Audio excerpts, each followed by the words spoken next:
গুনাহের কাজে 1 টাকা ব্যয় করা অপচয়, জায়েজ কাজ বৈধ কাজে সীমার অতিরিক্ত ব্যয় করা অপচয়। তবে দ্বীনি কাজে অতিরিক্ত ব্যয় করা অপচয় নয়, বরং সওয়াবের কাজ। আর যেখানে যতটুকু দরকার সেখানে তখন সাধ্যমতো ততটুকু ব্যয় করা থেকে বিরত থাকাকে কৃপণ বলা হয়, কৃপণতা বলা হয়। কৃপণতার সংজ্ঞাটা আবার শুনেন। যখন যেখানে যে সময় যতটুকু খরচ করার প্রয়োজন তখন সেখানে ততটুকু খরচ করে না, এমন ব্যক্তিকে কৃপণ বলা হয়। তো আজকে যে বিষয়টা নিয়ে আলোকপাত করব, এই যে গুণ, মুমিন বান্দা সে অপচয় করে না আবার কৃপণতাও করে না, বরং মধ্যম পন্থা অবলম্বন করে। এর যে এই আয়াতের প্রথম অংশ, অর্থাৎ মুমিন বান্দা অপচয় করে না, এই শুধু অপচয় সম্পর্কে আজকে আলোকপাত করবো ইনশাআল্লাহ। ونعوذ بالله من شرور أنفسنا ومن سيئات أعمالنا من يهده الله فلا مضل له ومن يضلله فلا هادي له ونشهد أن لا إله إلا الله وحده لا شريك له ونشهد أن سيدنا ومولانا محمدا عبده ورسوله أرسله الله تعالى بالحق بشيرا ونذيرا وداعيا إلى الله بإذنه وسراجا منيرا أما بعد فأعوذ بالله من الشيطان الرجيم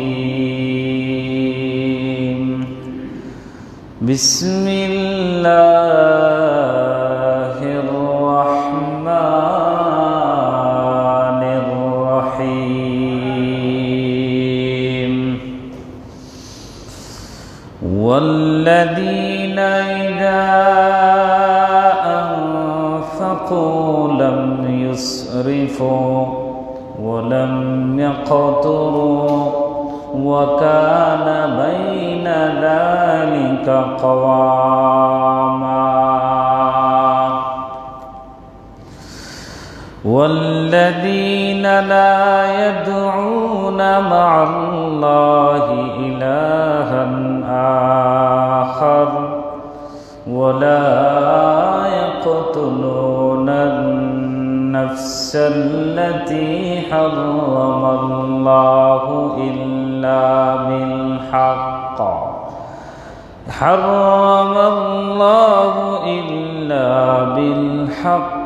ولا يزنون ومن يفعل ذلك يلقى أثاما وعن أبي هريرة رضي الله تعالى عنه قال قال رسول الله صلى الله عليه وسلم من حسن إسلام المرء تركه ما لا يعنيه أو كما قال عليه الصلاة والسلام وقال تعالى إن الله وملائكته يصلون على النبي يا أيها الذين آمنوا صلوا صلوا عليه وسلموا تسليما اللهم صل على محمد وعلى آل محمد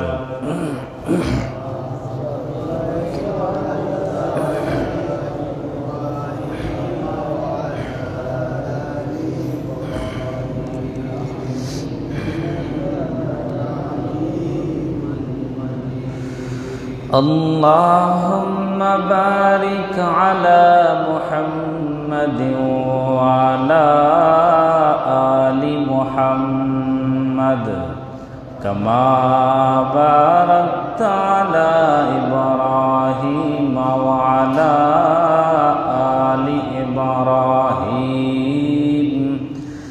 إنك حميد مجيد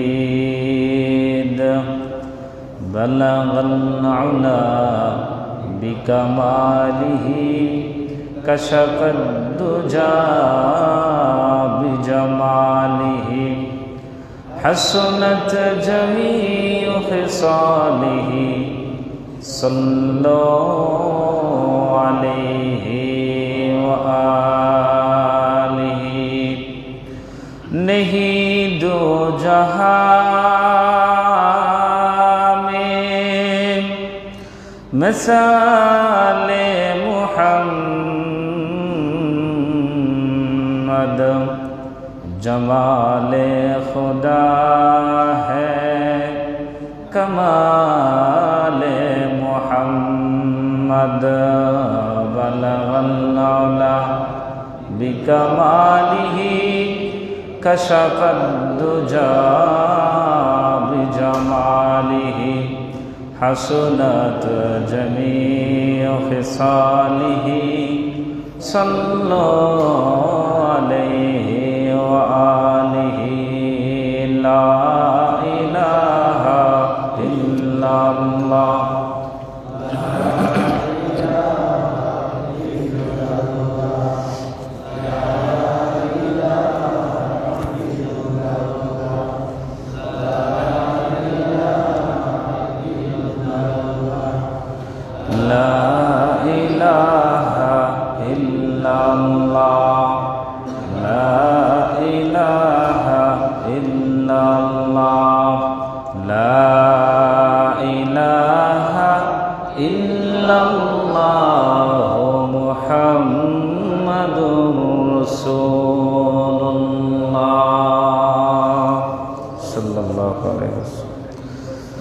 আলহামদুলিল্লাহ আল্লাহ পাক রব্বুল আলামিনের অশেষ মেহেরবানি যিনি আমাদেরকে তার কুদরতি পায়ে সিজদা করার লক্ষ্যে আজকের এই জুমার দিনে তার ঘর মসজিদে সমবেত হওয়ার তৌফিক দান করেছেন। এই জন্য সকলেই দিল থেকে বলি আলহামদুলিল্লাহ। মুহতারাম মুসল্লিয়ানে কেরাম, বিগত সপ্তাহগুলোতে আমরা আলোচনা করছিলাম ইবাদুর রহমান তথা আল্লাহ তাআলার প্রকৃত মুমিন বান্দাদের গুণাবলী কি হবে সে সম্পর্কে। আল্লাহ তাআলার প্রকৃত বান্দা যারা হবে, সূরা ফুরকানে আল্লাহ তাআলা তাদের বিশেষ কিছু গুণের উল্লেখ করেছেন। তার মধ্য থেকে আমরা 4টি গুণের আলোচনা বিগত জুমাগুলোতে করেছি। আজকে আমরা প্রকৃত মুমিন বান্দার 5 নম্বর গুণ সম্পর্কে, 5 নম্বর বৈশিষ্ট্য সম্পর্কে আলোকপাত করব ইনশাআল্লাহ। একটা বিষয় মনে রাখা দরকার যে এই প্রত্যেকটা গুণ, প্রত্যেকটা বৈশিষ্ট্য আপনার আমার প্রত্যেকটা মুসলমানের জন্য জরুরি। যে কেউ যদি সে দাবি করে যে আমি প্রকৃত মুমিন, আমি প্রকৃত মুসলমান, তাহলে তার ভিতরে এই গুণগুলো থাকতে হবে, এই বৈশিষ্ট্যগুলোকে সে ধারণ করতে হবে। অন্যথায় সে তার দাবিতে মিথ্যুক বলে প্রমাণিত হবে। কারণ যে ছাত্র বলে দাবি করে তাকে অবশ্যই স্কুল কলেজ মাদ্রাসায় যাইতে হবে, যে শিক্ষক বলে দাবি করে তাকেও অবশ্যই স্কুল কলেজ মাদ্রাসায় গিয়ে টিচিং দিতে হবে। যে নিজেকে মুসল্লি বলে দাবি করে তাকেও অবশ্যই মসজিদে এসে 5 ওয়াক্ত নামাজ নিয়মিত আদায় করতে হবে। ঠিক যে যে ডিপার্টমেন্টের দায়িত্বশীল তাকে মনে করে তাকে ওই দায়িত্বের আঞ্জাম অবশ্যই দিতে হবে। ঠিক তেমনিভাবে যারা প্রকৃত মুমিন, প্রকৃত মুসলমানিত্বের দাবিদার, তাদেরকেও এই সমস্ত বিশেষ বৈশিষ্ট্যগুলো ধারণ করতে হবে, অন্যথায় তারা তাদের দাবিতে মৃত্যুক বলে প্রমাণিত হবে। এই জন্য প্রত্যেকটা গুণ আমার জন্য আপনার জন্য খুবই জরুরি। তাহলে 5 নম্বর গুণের কথা বলতেছিলাম। 5 নম্বর গুণ সম্পর্কে স্বয়ং আল্লাহ তাআলা কোরআনে কারিমের মধ্যে বলেছেন। সেই গুণটা হলো প্রকৃত মুমিন মুসলমান বা ইবাদুর রহমানের 5 নম্বর গুণ হলো তারা খরচ করার সময়, ব্যয় করার সময় অপচয় করে না, অতিরিক্ত ব্যয় করে না, সীমাতিরিক্ত ব্যয় করে না। আবার ব্যয় করা থেকে একেবারে মুক্ত হস্তও থাকে না, একদম আল্লাহর রাস্তায় ব্যয় করে না, বা যেখানে যতটুকু প্রয়োজন আছে সেখানেও ততটুকু ব্যয় করা থেকে বিরত থাকে, এমনও না। যদি কখনো ব্যয় করে তার সামর্থ্য অনুযায়ী, সাধ্য অনুযায়ী সে ব্যয় করবে, অপচয় করবে না।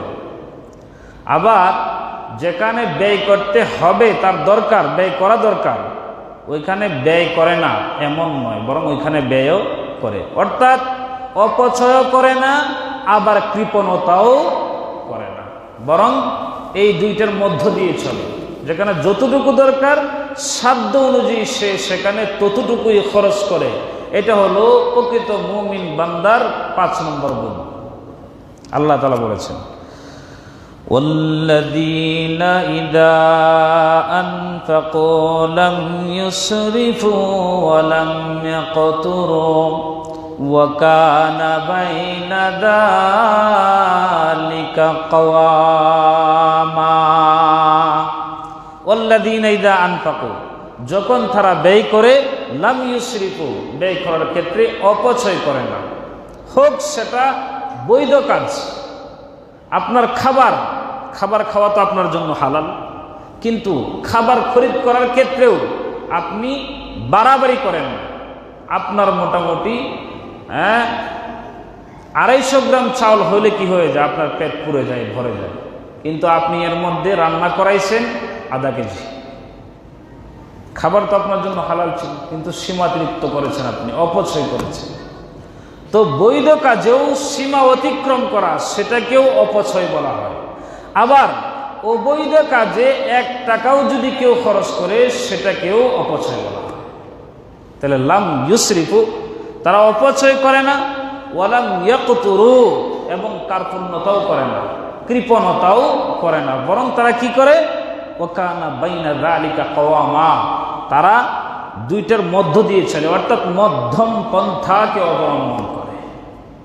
এটা হলো প্রকৃত মুমিন বান্দার 5 নম্বর গুণ।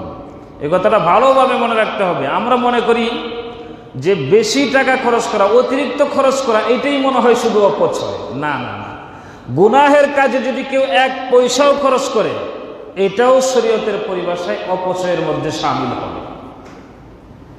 আর বৈধ কাজের বেলায় যতটুকু প্রয়োজন তার চেয়ে বেশি খরচ করা, এটাকেও অপচয় বলা হয়। তবে যদি দিনের কাজে কেউ অতিরিক্ত ব্যয় করে, অনেক বেশি করে ব্যয় করে, তাহলে ফুকাহায়ে কেরাম, ওলামায়ে কেরাম বলেন তার এই ব্যয় করাটা অপচয় বলে গণ্য হবে না। কথাটা মনে রাখতে হবে। আল্লাহ তাআলা আমাকে তৌফিক দান করেন। তাহলে এই যে অপচয়, কুরআন হাদিস দ্বারা বোঝা যায় অপচয় এবং কৃপণতা দুইটাই মানুষের জন্য খুব ক্ষতির একটা বিষয়, বা কঠিন শাস্তিযোগ্য একটা অপরাধ, দুইটাই।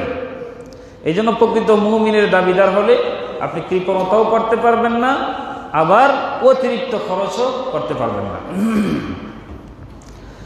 তো কুরআন হাদিসে অপচয়কারীর জন্য যত শাস্তির বর্ণনা এসেছে বা যত অপকারিতার বর্ণনা এসেছে, তার যত ক্ষতি হবে, এই সমস্ত ক্ষতির মধ্য থেকে অন্যতম একটি ক্ষতি হলো, যিনি অপচয়কারী হবে, অতিরিক্ত খরচ করবে বা গুনাহের কাজে 1 টাকা হলেও ব্যয় করে হারাম কাজে ব্যয় করবে, যে ওই ব্যক্তির প্রথম ক্ষতি হলো, সে যদিও নিজেকে মুসলমান দাবি করে কিন্তু প্রকৃত মুসলমানের বৈশিষ্ট্য তার ভিতরে নেই, সে মুসলমানদের বৈশিষ্ট্য থেকে শূন্য। তিরমিজি শরীফের এক হাদিস, 2317 নম্বর হাদিস, হযরত আবু হুরায়রা রাদিয়াল্লাহু তাআলা থেকে হাদিসটি বর্ণিত হয়েছে।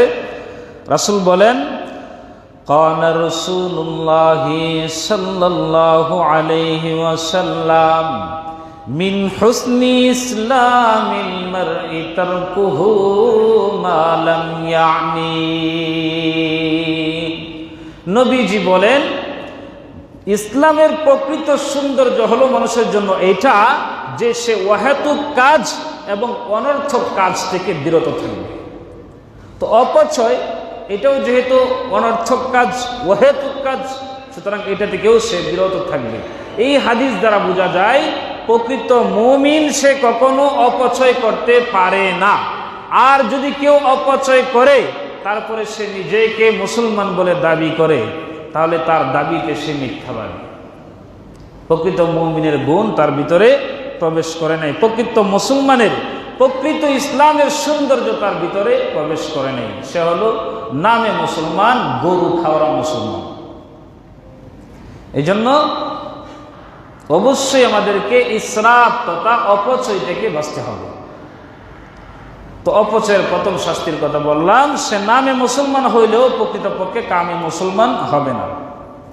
এই অপচয়ের মতো গুনাহ যারা করবে তাদের জন্য 2 নম্বর যে শাস্তির কথা কোরআন হাদিসে বর্ণিত হয়েছে, সেটা হলো স্বয়ং আল্লাহ তাআলা অপচয়কারীকে শয়তানের ভাই বলেছেন। এটা তো সবাই জানি আমরা, মনে শুনেন নাই? অপচয়কারী শয়তানের ভাই, এই কথাটা শুনেন নাই আপনারা? অপচয়কারী শয়তানের ভাই, আল্লাহ তাআলা অপচয়কারীকে শয়তানের ভাই বলে সম্বোধন করেছে। তো অপচয়কারীর জন্য এর চেয়ে আর অভিশপ্ততা কি হতে পারে বলেন? এর চেয়ে দুর্ভাগ্য আর কি হইতে পারে? স্বয়ং আল্লাহ তাকে শয়তানের ভাই বলতেছে। তো শয়তানের ভাই কি খুব বড় ইমানদার হবে নাকি সেও শয়তান হবে বলেন? শয়তানের ভাই কি বড় ইমানদার? সেও শয়তান। আল্লাহ তাআলা বলেন, وآت ذا القربى حقه والمسكين وابن السبيل ولا تبذر تبذيرا إن المبذرين كانوا إخوان الشياطين وكان الشيطان لربه كفورا। এবং আত্মীয় স্বজনদেরকে তাদের প্রাপ্য দিয়ে দাও, এবং মিসকিন এবং মুসাফিরদেরকেও তাদের যে প্রাপ্য আছে ওই প্রাপ্যগুলো তোমরা আদায় করে দিয়ে দাও। এবং আল্লাহ তাআলা বলেন, ওয়ালা তুবাদ্দির তাবযীরা, কখনো অপচয়ের পথকে তোমরা বেছে নিবা না, অপচয় করবা না, সীমার অতিরিক্ত তোমরা খরচ করবা না। কেন করবা না? ইন্নাল মুবাদ্দিরিনা কানু ইখওয়ানাশ শায়াতিন, কারণ হলো নিশ্চয়ই অপচয়কারীরা শয়তানের ভাই। আল্লাহ তাআলা এই আয়াতে তাকিদের সাথে খুব শক্তভাবে বলেছেন, ইন্নাল মুবাদ্দিরিনা, অবশ্যই যারা অপচয় করবে তারা শয়তানের ভাই বলে সাব্যস্ত হবে। এই জন্য এই অপচয় থেকে বাঁচতে হবে। এখন আরো এখানে কিছু বিষয় আসে, সেটা হলো যারা অপচয়কারী হয় তাদেরকে আল্লাহ তাআলা শয়তানের ভাই বলেছেন। তো শয়তানের ভাই কোন দিক থেকে বলেছে, কোন দিকগুলোতে বলেছে? যে শয়তান যেভাবে অভিশপ্ত হয়েছে, আল্লাহ তাআলার রহমত থেকে বঞ্চিত হয়েছে, যে ব্যক্তি যতদিন পর্যন্ত অপচয়ের ভিতরে থাকবে সেও ওইভাবে আল্লাহ তাআলার রহমত থেকে বঞ্চিত হবে। আল্লাহ তাআলার পক্ষ থেকে তার উপর অনুগ্রহ বর্ষিত হবে না, সেও অভিশপ্ত হবে, সেও অভিশপ্তদের কাতারে চলে যাবে শয়তানের মতো। তো আমরা তো শুধু শুধু বলি যে অপচয়কারী শয়তানের ভাই, শয়তানের ভাই, তার মানেটা কি? মানে শয়তানের মতো সে নিকৃষ্ট এবং অভিশপ্ত হয়ে যাবে। এটাও কি কম শাস্তি মনে করেন? এটাও কি একজন মানুষের জন্য ছোট কোনো ক্ষতি নাকি অনেক বড় ক্ষতি? বলেন, ছোট ক্ষতি, বড় ক্ষতি। এই মুরব্বী কোথায় গেলেন? রাগ করছে মনে হয়। একদম পয়েন্টের ভিতরে যখন আমি কথা বলতেছি তর্জমা, তখন উনি আসছে। এই সময় কি কথা বলা যায়? আপনারা বলেন, বলা যায়? একটা কথা শেষ করার আরেকটা কথা শুরু করার সময় আসলেও একটা কথা ছিল, ঠিক না? উনি রাগ করছে মনে হয়। কই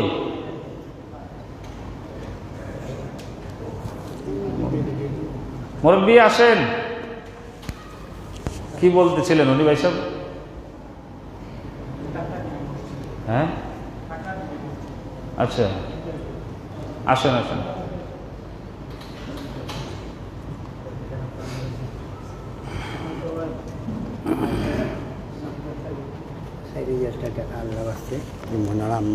আচ্ছা আচ্ছা, মসজিদ মসজিদ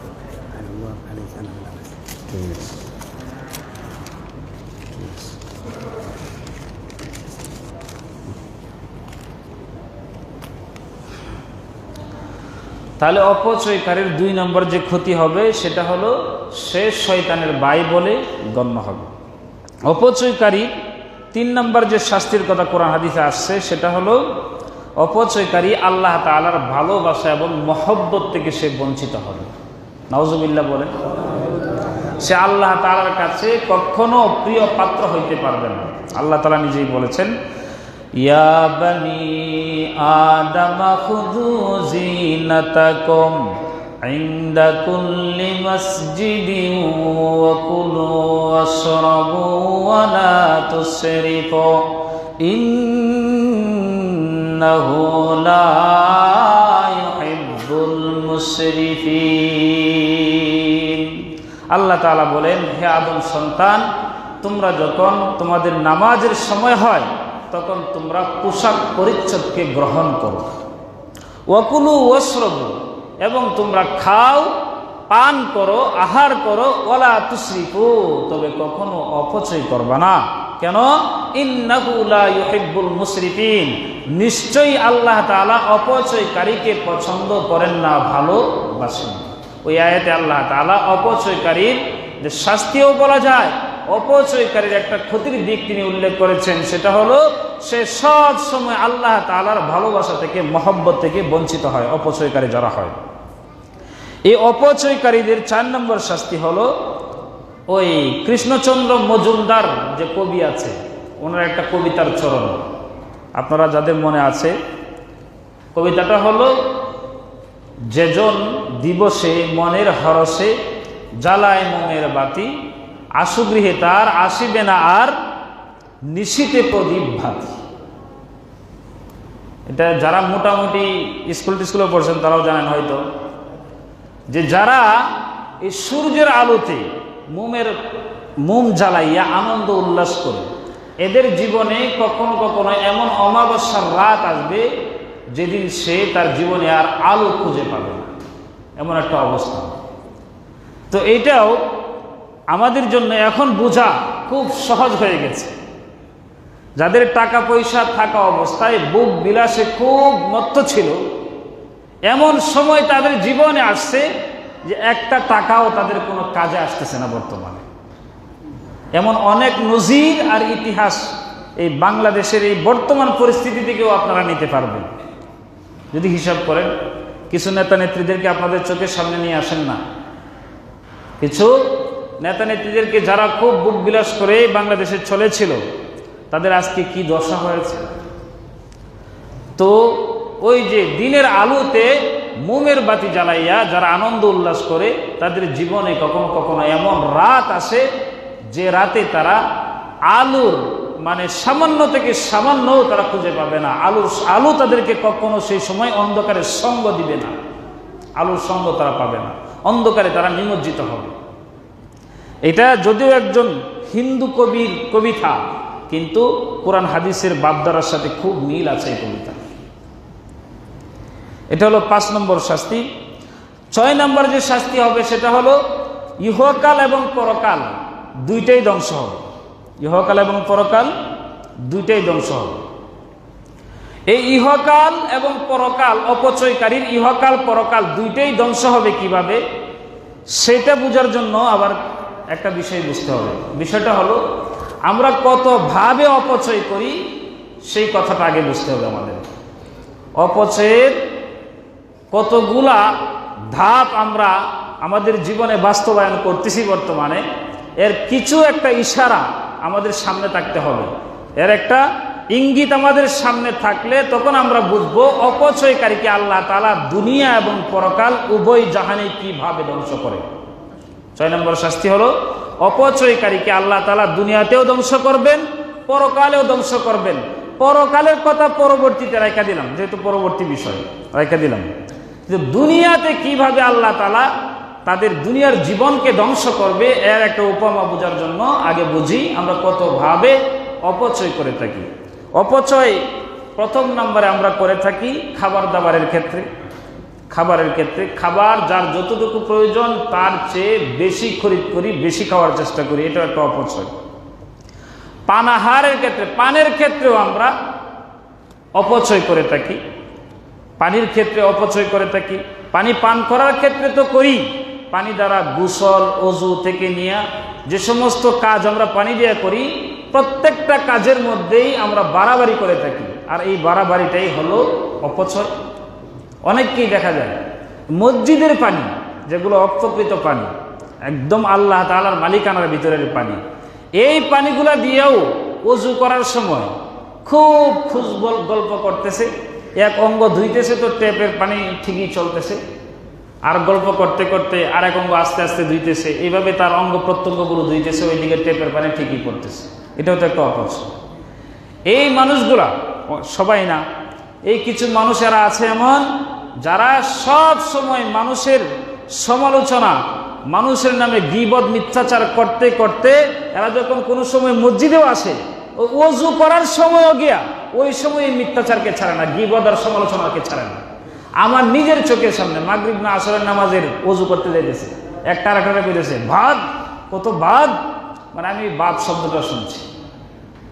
তুই বেটা বাদ বাদ সারা দুনিয়াতে বলতেছ, তুই মসজিদের ভিতরে ঢুকেও যদি বাদই বলস তাহলে তুইও তো বাদ বেটা, তুই ভালো হইলি কইতে গিয়া। যুবক যুবক আমার মানে বুঝে আসে না এগুলো।